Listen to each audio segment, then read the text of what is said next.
espero te encontrar muito bem nesse dia. Se você não me conhece ainda, meu nome é Sara e esse canal é o Entre Linhas e Consciência, um canal que foi desenvolvido com muito carinho para que a gente pudesse fazer algumas reflexões baseados em livros espíritas. O livro que a gente está lendo atualmente no canal é o De Jesus para Você, que é um livro de mensagens muito bonito, de Francisco Altamir da Cunha. Esse livro aqui, ele já rendeu várias reflexões aqui no canal e eu te convido a dar uma olhada nos outros vídeos que a gente já tem disponível aqui no canal, tá bom? Hoje a gente vai ler o capítulo 37, O Medo da Morte e Suas Causas. Na verdade vos digo que se o grão de trigo caindo na terra não morrer, fica ele só, mas se morrer, dá muitos frutos. João capítulo 12, versículo 24. A morte não é uma hipótese, é uma certeza. É um fenômeno natural que atesta a finitude da vida no corpo e nos convida a profundas reflexões. Aceitá-la como resultado de uma lei que não podemos mudar é passo indispensável para vencer o medo a ela relacionado. Posto que a vida no corpo conduz inexoravelmente à morte, quem não a aceita não se ajusta à vida, por se tornar escravo do medo. Comporta-se como um condenado à pena de morte, aguardando o dia da execução. Estudos realizados comprovam a relação significativa entre o medo da morte e as angústias que atormentam o homem contemporâneo. Alguns seguidores do pensamento de Martin Heidegger, notável filósofo dos séculos 19 e 20, de 1889 a 1976, defendem que as pessoas que mais temem a morte são sempre as mesmas que mais têm medo da vida. Essa afirmativa não é desprovida de razão, pois, sendo a morte uma etapa inevitável da vida, temer a morte é temer a própria vida. Dessa relação entre o medo de viver e o medo de morrer, surge o dever impostergável de nos educarmos para a morte. Precisamos aprender a conviver com essa realidade, evitando que ela se transforme em obstáculo à nossa evolução espiritual. Faremos uma análise do assunto, iniciando por alguns questionamentos comuns. Será a morte necessária? A resposta mais inteligente nos foi dada pelo Mestre Jesus.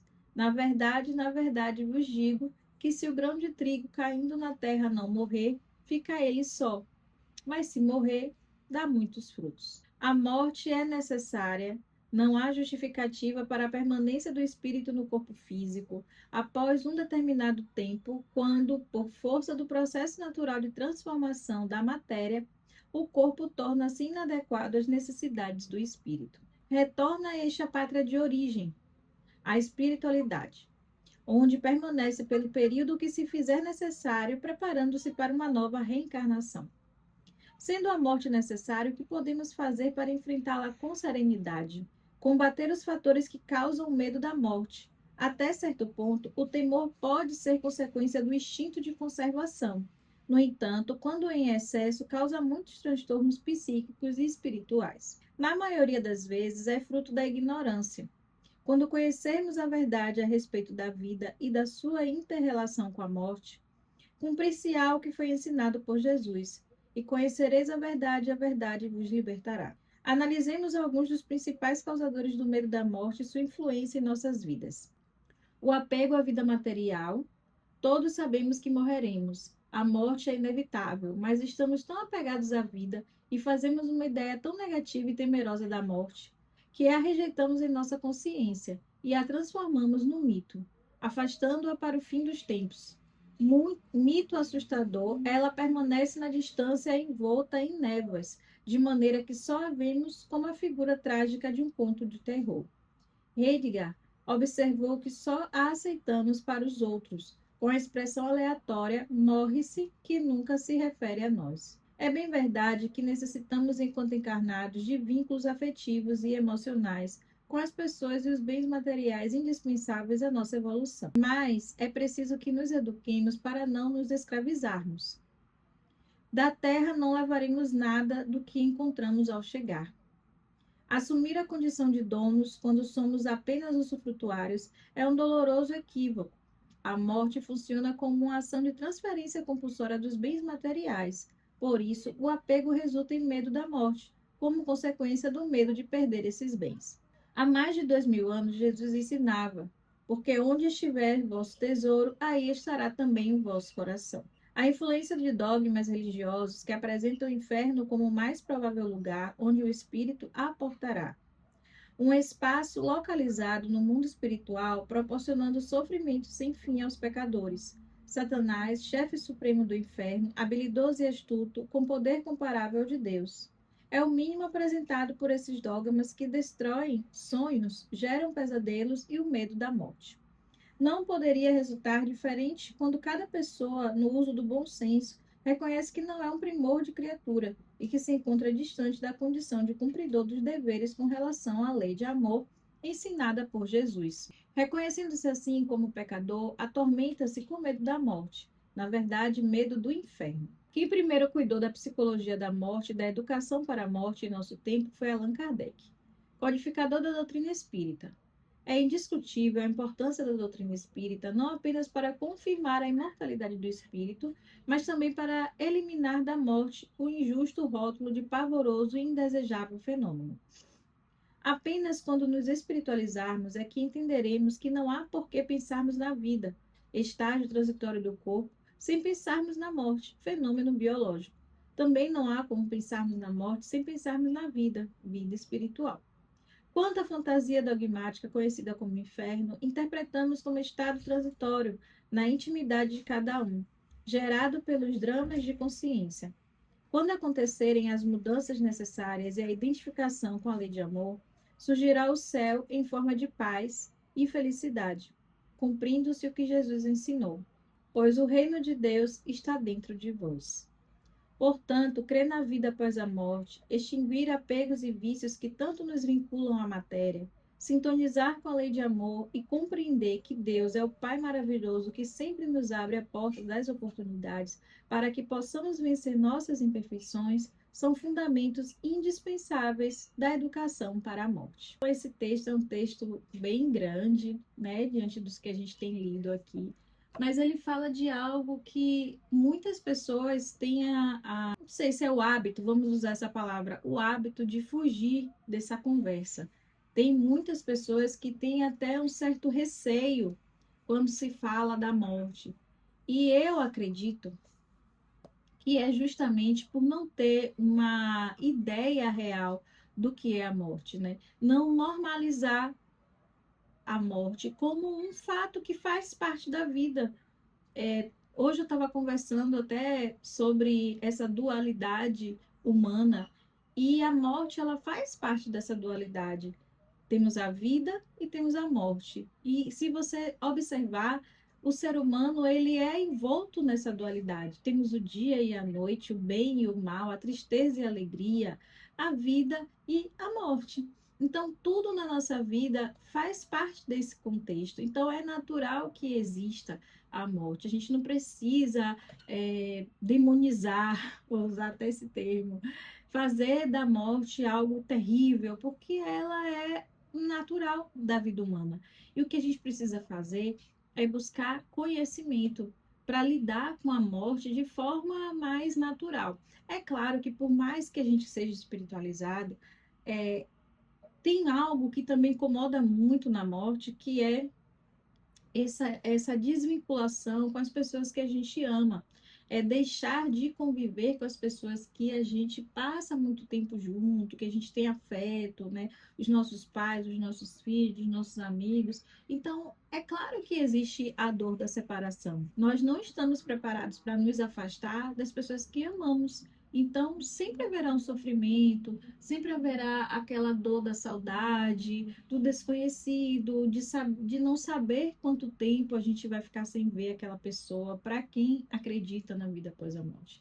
E aqui eu coloco esse adendo.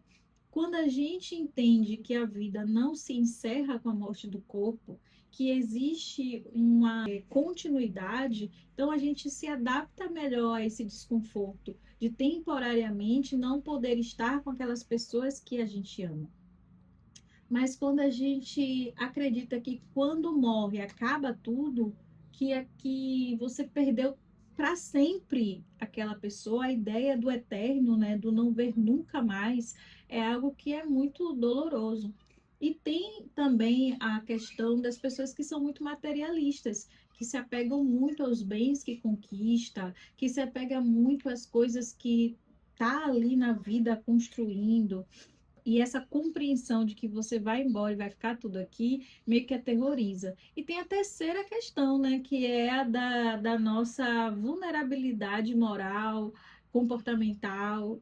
Como o texto fala, todos nós sabemos que não somos essa flor de candura e que temos os nossos erros. Como foi introjetado na nossa existência, no nosso inconsciente coletivo, essa ideia do céu e do inferno há centenas de milhares de anos, é complicado para muita gente ainda lidar com essa ideia. O que vai ser quando eu desencarnar, quando eu morrer? E os meus erros? E as coisas que eu fiz? E as pessoas que eu feri? E os pecados que eu cometi? Eu não quero ir para o inferno. Como é que vai ser? Então, isso também, de certa forma, aterroriza.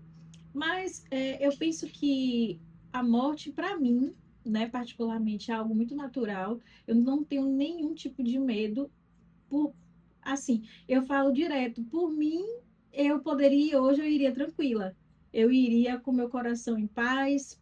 Se Deus achar que é o momento de retornar para a minha verdadeira casa, eu irei sem nenhuma contestação. Vou ficar sentida, vou ficar com saudade das pessoas que vou deixar, vou ficar preocupada porque sei que essas pessoas vão sofrer a minha ausência, mas eu vou com meu coração em paz porque eu sei que, assim como eu cometi enganos, eu também cometi acertos. E os enganos que eu cometi fazem parte da minha caminhada. Se eu pudesse voltar atrás e não ter feito nenhum, não ter cometido nenhum erro, certamente que eu faria.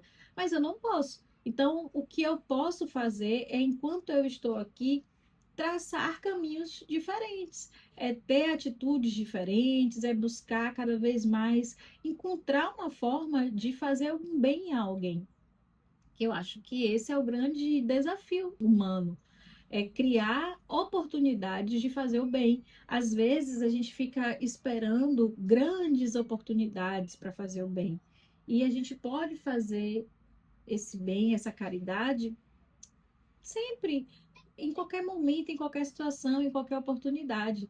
Então, eu acredito que esse é o nosso propósito aqui na Terra, é de buscar o nosso crescimento espiritual, é de buscar o nosso desenvolvimento e é buscar a todos os instantes da nossa vida concretizar a oportunidade de fazer o bem, que é o ensinamento maior de Jesus quando ele esteve aqui na Terra.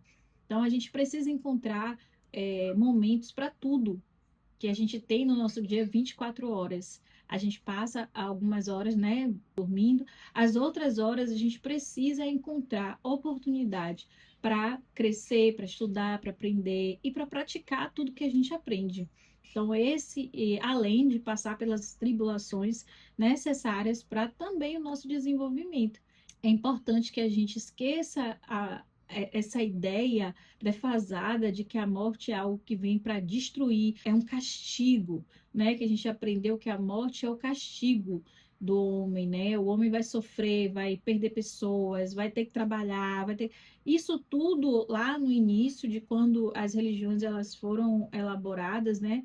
Foi colocado dessa forma para a gente e isso fica preso, tanto que tem pessoas que têm muita dificuldade para se manter nas coisas básicas da vida, que é o trabalho, que são as relações, que é naturalizar a velhice, a morte, porque a gente fica ainda enraizado nesses velhos conceitos. Então, compreender a morte como uma passagem natural da vida torna ela algo irrelevante, porque o importante é que a gente está aqui vivendo. Então, se a gente fica com muito medo da morte, a gente fica mais lá na morte do que aqui na vida. E com tanto medo da morte, a gente acaba morrendo enquanto ainda está vivo. Então, que a gente possa ficar preso ao que a gente está fazendo diariamente, o que a gente está pensando, o que a gente está sentindo, as oportunidades que a gente está construindo, que a gente está colocando em prática. Não vou dizer esquecer os erros, porque a gente não tem amnésia, né? Não vai estar dando para esquecer. Mas não adianta também ficar se culpando, porque a culpa ela não nos agrega nada, né? Ela só dá peso, só nos adoece. Então é importante que a gente tenha a responsabilidade com as coisas que a gente faz, com as coisas que a gente fez, a gente entenda também que a gente precisa arcar com as responsabilidades das coisas que a gente faz. Então, se você sabe que você feriu alguém, se você nesse momento está sendo ferido também, perdoa. Perdoa porque em algum momento você também feriu e em algum momento você também vai ferir, né? Porque somos humanos, cometemos erros, deslizes. Então, que a gente possa ter um olhar de compaixão e de misericórdia para os nossos irmãos do caminho, porque está todo mundo aqui no mesmo barco. E no dia que todo mundo for para o outro lado, aí a gente vai contabilizar aqui nossos erros e nossos acertos com quem realmente importa, que é Deus e todos os irmãos que Ele coloca ali para nos auxiliar, né, para fazer esse intercâmbio. Então, vamos normalizar, a morte faz parte da vida e que possamos estar fixos aqui na vida para fazer tudo de melhor que a gente pode fazer.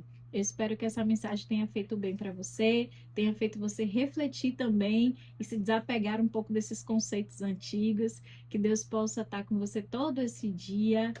Um grande beijo, um forte abraço e fica com Deus.